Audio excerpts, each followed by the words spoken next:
YouTube channel में उपस्थित सभी को मेरा नमस्कार। मेरा जीवन वृद्धि यूट्यूब चैनल आज का जो विषय है ऋतुचर्या को लेकर के हम लोग जानेंगे जो वर्षा ऋतु में किस तरह का आहार विहार होनी चाहिए, किस तरह से इस वर्षा ऋतु में हम अपने स्वास्थ्य को ठीक रख पाएँ और हम अगर बीमार हैं उस बीमारी को दूर करने के लिए हमें और क्या क्या आहार विहार की प्रयोजन है, इस विषय पर हम चर्चा करेंगे।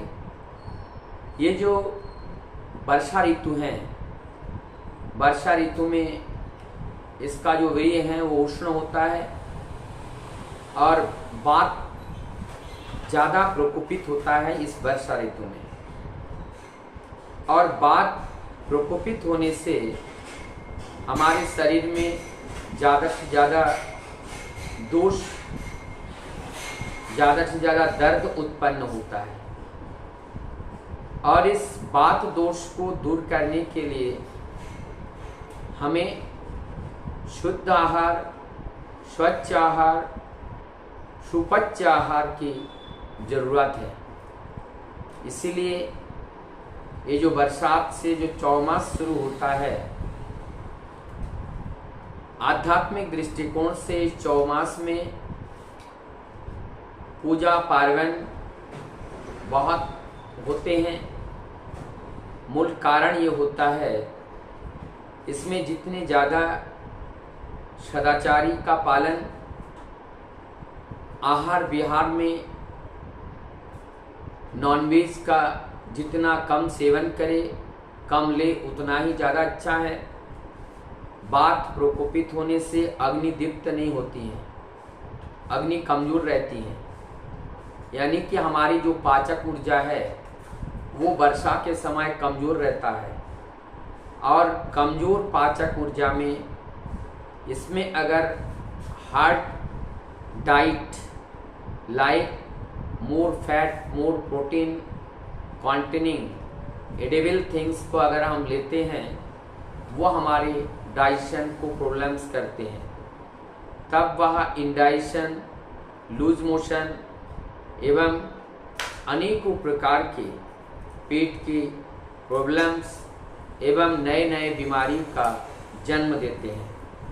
इसलिए हमें ध्यान रखना है कि किस तरह से इस दिनचर्या को हम चलाएं। चाय बिल्कुल ही नहीं पीना चाहिए, फ्रिज का सामान का परहेज करना चाहिए।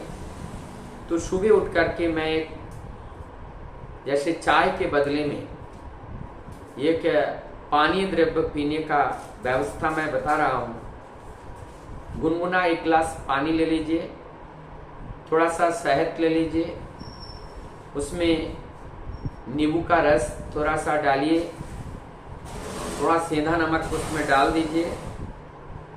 ये डाल करके और उसको घोल करके अगर हम पीते हैं, ये बहुत ही स्वादिष्ट पानीय बनते हैं और ये हमारे स्वास्थ्य के लिए बहुत ही लाभदायी होते हैं। यदि इसमें थोड़ा सा अदरक पीसा हुआ चूर्ण भी थोड़ा डालना चाहते हैं तो भी इसमें डाला जा सकता है, उसमें हमारा अग्नि दीप्त होती है। इसके साथ साथ चावल का माड़ पीना चाहिए। 1 भाग चावल और कम से कम 15 से 20 भाग पानी दे करके उसको उबालें।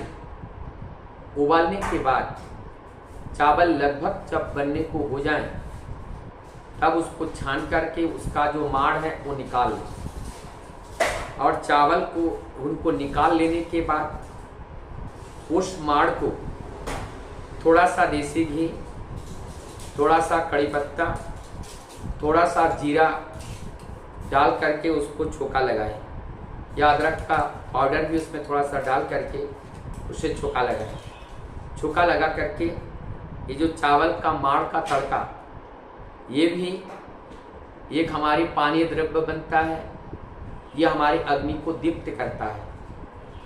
इसी प्रकार से ये लेना बहुत ही लाभदायक हैं। मैंने जो बताया घर पे आप प्रयोग करके इसको देख सकते हैं और इसको ले सकते हैं। ये हमारे स्वास्थ्य के लिए बहुत ही लाभदायक है।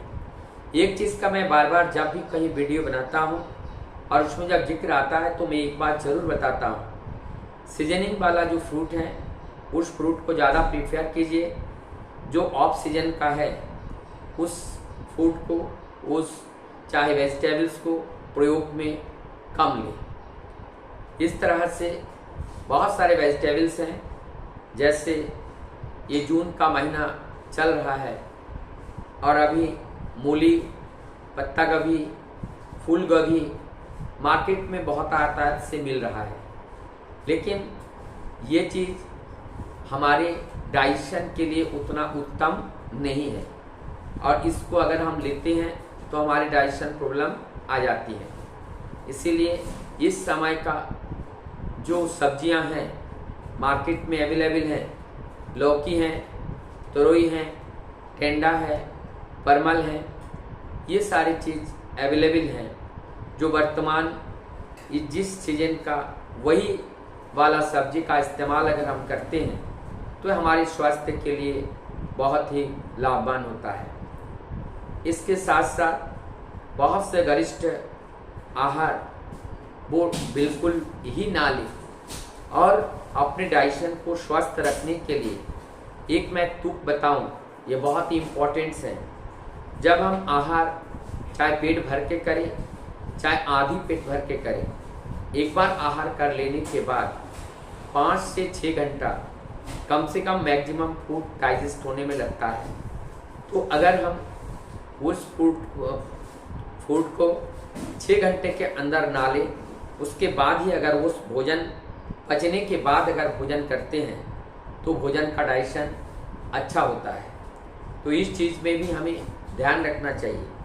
भूख नहीं लगी, अच्छा भोजन देखा, हमने उसको ले लिया, यह हमारे स्वास्थ्य के लिए लाभदायक नहीं है। गहरी अधिक रात में भोजन करना ये भी सही नहीं है और सुबह दोपहर शाम के हिसाब से जो भोजन की गरिष्ठता लेने की बात कही गई, सुबह में ज़्यादा, उससे कम दोपहर और उससे कम अर्थात हल्का शाम को, जब इसका रिवर्स कंडीशन होता है वो हमारे स्वास्थ्य के लिए बहुत ही नुकसानदायी होती है। तो ये कुछ छोटी छोटी बातें थी, इसको हमें ध्यान रखना बहुत ज़रूरी है। साथ में एक बात मुझे और याद आ रही है, बरसात का जो पहला बारिश होती है, पहला बारिश में नहाना नहीं चाहिए। पहला बारिश में इसलिए नहीं चाहिए, वायुमंडल में डस्ट पार्टिकल्स होते हैं, जो पहला बारिश होती हैं, जो बारिश की बूंदें ऊपर से आती हैं वो मैल से भरे हुए होते हैं और उसके बाद अगर हम जो दूसरी बारिश में जब हम नहाएं तो वो बारिश का पानी मैल नहीं होती है, वो हमारे स्वास्थ्य के लिए लाभदायक है। इसलिए पहला बारिश को छोड़ देना चाहिए, दूसरे बारिश में नहाना चाहिए। ऐसे छोटी छोटी कुछ बातें जो मैंने समझा कि हमारे स्वास्थ्य के लिए अत्यधिक लाभकारी हैं, वो मैं बताने का प्रयास किया। मैं आशा करता हूँ कि आप लोगों का ये वीडियो अच्छा लगा होगा। ये वीडियो अगर अच्छा लगे, ज़्यादा से ज़्यादा लोगों तक आप इसको पहुँचाइएगा। मैं डॉक्टर दीपंकर मंडल आप लोगों की सुस्वास्थ्य की मंगल प्रार्थना परम दयाल के चरणों में करता हुआ मैं अपने वीडियो को यहीं विराम देता हूँ। पुनः सबको मेरा नमस्कार।